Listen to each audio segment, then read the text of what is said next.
Donc, voilà, euh, on continue notre programmation de notre petite calculatrice là, dans une, dans une application console. Évidemment, là, ça serait plus compliqué là, de le faire. Là. On pourrait vérifier, là, on pourrait dire à Readline d'accepter seulement que des chiffres, là, puis plein de choses comme ça. Mais moi, je tiens vraiment à fonctionner comme ça, parce qu'en XNA, ça change pas mal la façon qu'on vérifie les réponses de l'utilisateur.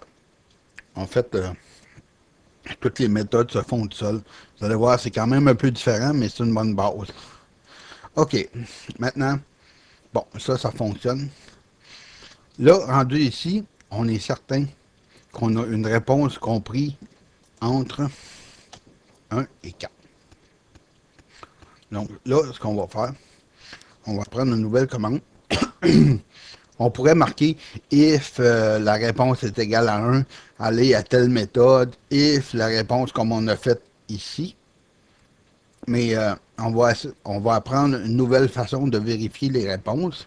Et c'est un petit peu pour ça que j'ai fait celle-là. Il y a une autre façon de le faire aussi.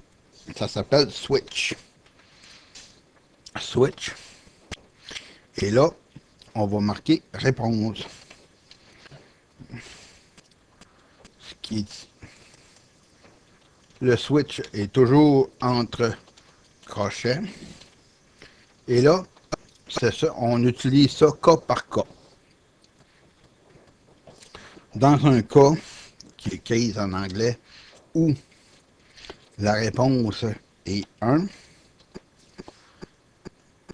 là, on utilise 2 points hein, pour finir la ligne, c'est vraiment important. Ensuite de ça, on dit d'arrêter la commande, donc il faut utiliser la commande break. Ouais, la commande break. Qu'est-ce que ça fait? Là, c'est le point virgule.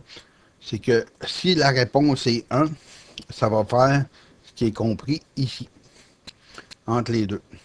Mais là, on va ajouter des méthodes.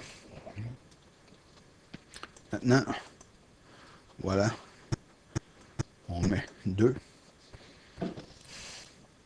Ensuite de ça, oups, il s'est passé quelque chose. On copie.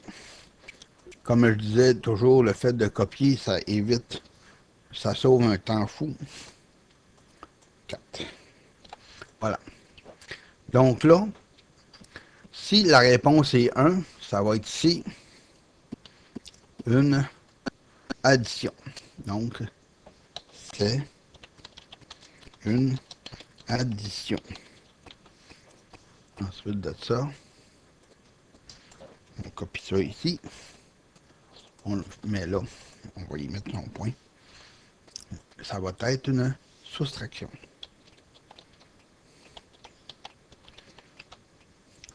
Si c'est ici, ça va être une multiplication. Et là, en passant, on va juste utiliser des variables qui vont être des integers. Sauf pour la division qu'on va être obligé de répondre par un float. Mais le reste, ça va toujours être des integers parce que ça devient un peu compliqué là, pour le début, là, de tout traquer les erreurs que ça peut provoquer. Là. Mais si on le fait comme ça va bien aller. Avec des entiers, si on veut. Oh, multiplication. Voilà. Multiplication.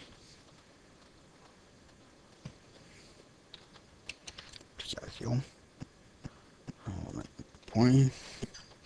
Et là, on s'en va à notre division. Ici.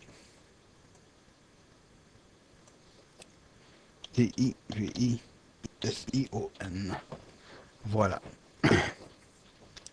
Donc là, ici, ça va être une méthode. Hop, je ne sais pas pourquoi j'ai marqué ça. STATIC, static void. OK, ça va être addition. Addition. Addition. Voilà. Comme ça ici.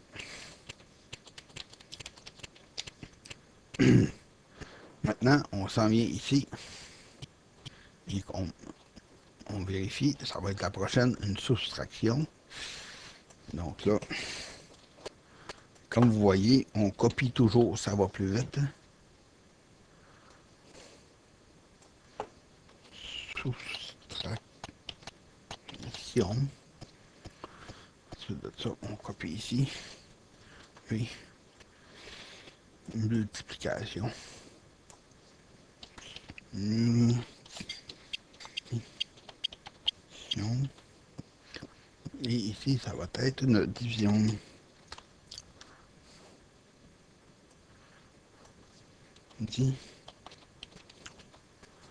OK. Donc là, si on vient ici, nos méthodes sont faites. Donc, ça va être addition, parenthèse, parenthèse, soustraction, parenthèse, parenthèse. On va expliquer qu'est-ce qui se passe dans le code après. Là.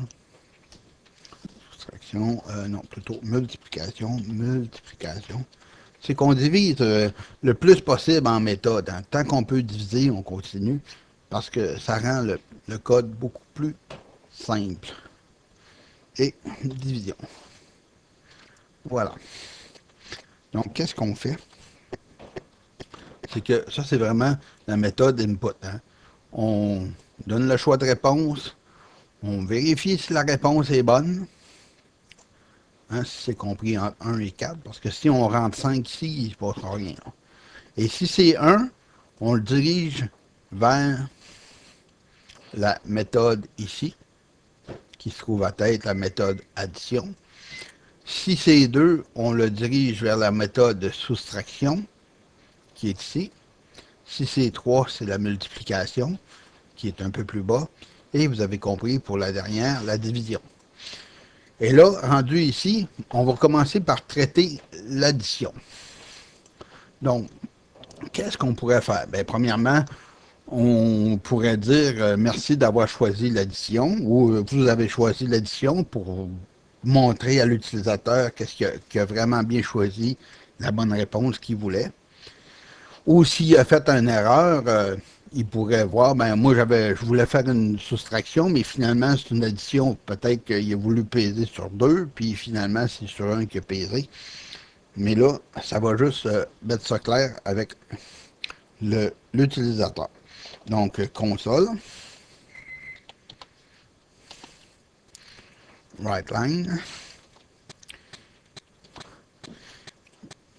vous avez choisi l'addition.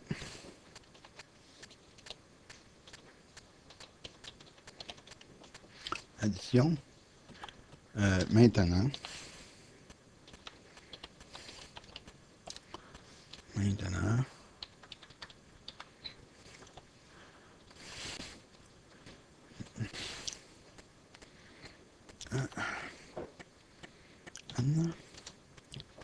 Ça, c'est tout simplement pour changer le saut de ligne. Voyez-vous, /n, c'est un saut de ligne.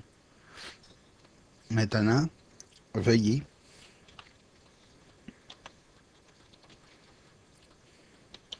entrer les deux entiers. Parce qu'il faut le dire, là, c'est juste des entiers qu'on peut additionner dans ces programmes-là. Dans ce programme-là, de la façon qu'on le code, à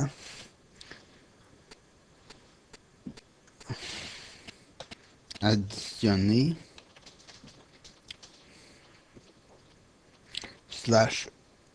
/n, oups, /n,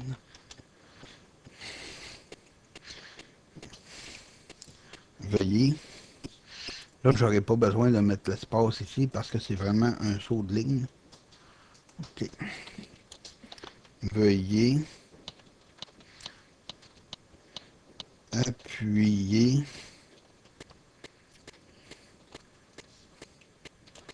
sur Entrée entre chaque nombre. Donc voilà, on va mettre un point d'interrogation, on ferme ça ici, on ferme ça là, et voilà, notre ligne est écrite. Maintenant, il faut s'attendre entre une addition entre le chiffre A et le chiffre B. On va marquer ça comme ça. Donc, INT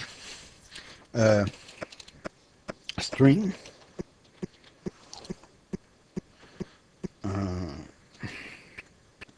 A est égal à console.readline, parenthèse, parenthèse. Voilà. On va le faire une deuxième fois. Et ça va être le chiffre B. Voilà. Donc là, c'est comme ça que ça se passe pour celle-là. Maintenant, on va faire la même chose pour la soustraction. On copie, on colle. Vous avez choisi la soustraction. La soustraction. Maintenant, veuillez entrer 2 entiers à soustraire.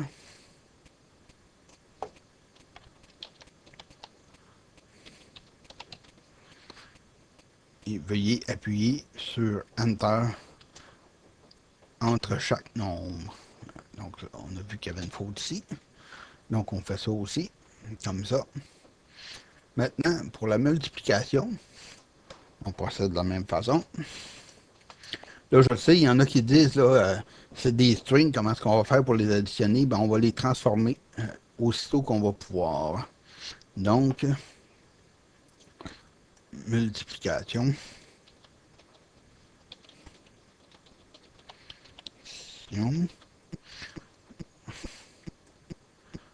Multiplier.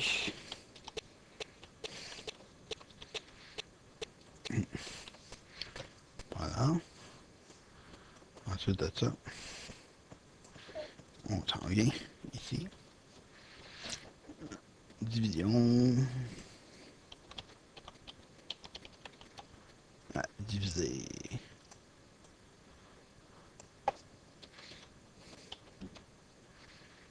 Diviser. Voilà. Bon. Alors là, nos méthodes sont faites ici. Ensuite, il va falloir travailler avec les réponses maintenant. Donc, c'est ce qui termine notre vidéo C. On va se retrouver au vidéo 7D pour incrémenter, implémenter, si on veut, la réponse. Ben, à tantôt, Marc Laflamme.